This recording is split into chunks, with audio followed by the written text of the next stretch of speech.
আমি জানতে চাইবো শ্রদ্ধেয় স্যার আব্দুল হাদী স্যারের কাছে কেমন লাগলো বন্যার গান। বন্যা, জি স্যার। তুই তো সুরের বন্যা বইয়ে দিয়েছিস মা।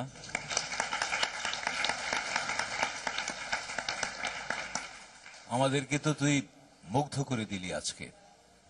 Thank you sir. দুইটি কারণে গেয়েছিস, তো অসাধারণ গেয়েছিস। এই বয়সে তুই এভাবে এমন চমৎকার করে, এমন সুরে, এমন তালে, এমন লয়কারি করে কি করে গাইলি, সত্যি আমরা অভিভূত হয়েছি তোর গান শুনে আজকে। এবং আরেকটি কারণ, তোর বয়স আমরা যতদিন থেকে দেখছি হয়তো 1 মাস কি 2 মাস বেড়েছে, কিন্তু তোর কণ্ঠের বয়স কিন্তু, তোর গানের বয়স কিন্তু 10 বৎসর বেড়ে গেছে। Thank you sir. শ্রদ্ধেয় সাবিনা ইয়াসমিন। বসই গো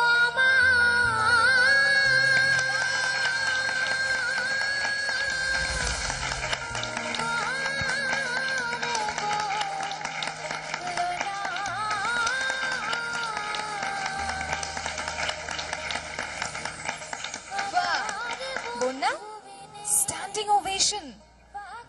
এখনো আরেকজন বিচারকের কাছ থেকে কিন্তু কথা শোনা বাকি আছে। আমরা জানতে চাইবো শ্রদ্ধেয় কুমার বিশ্বজিতের কাছে। বন্যা, গানের প্রথম লাইনটা কি রে?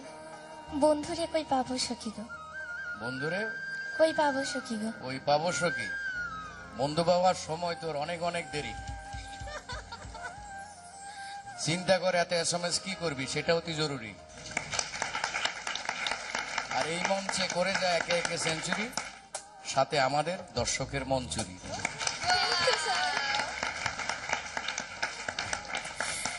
দর্শকের মন চুরি করতে SMS চাইতে হবে, তবে তার আগে তোমার মা এসেছেন, ভাই এসেছেন, তাদের সাথে চলো একটু কথা বলে আসি। ওর বাবা ছিলেন আমার শিক্ষক, ওনার কাছ থেকে আমি গান শিখতাম।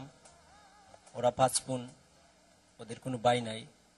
সেই হিসাবে সে আমাকে ধর্মের ভাই বলেই জানে। বন্যা এমন একটি ফ্যামিলির মেয়ে, পরিবারের মেয়ে, যেখানে ওরা 5 বোনের সংসার, কোনো ভাই নাই। ওর বাবাও আজ 1 বছর বেঁচে নাই। বন্যা গান করেই আজ থেকে 10 বছর আগ থেকে ওর ফ্যামিলিটা চালায়।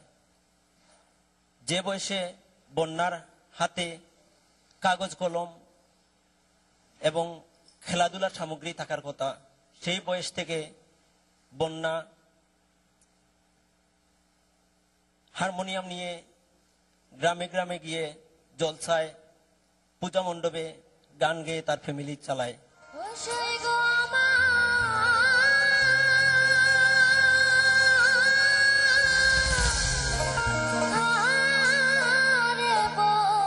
আমাকে SMS করতে হলে আপনার মোবাইল মেসেজ অপশনে গিয়ে SK স্পেস দিয়ে BONNA লিখে পাঠিয়ে দিন 6161 নম্বরে।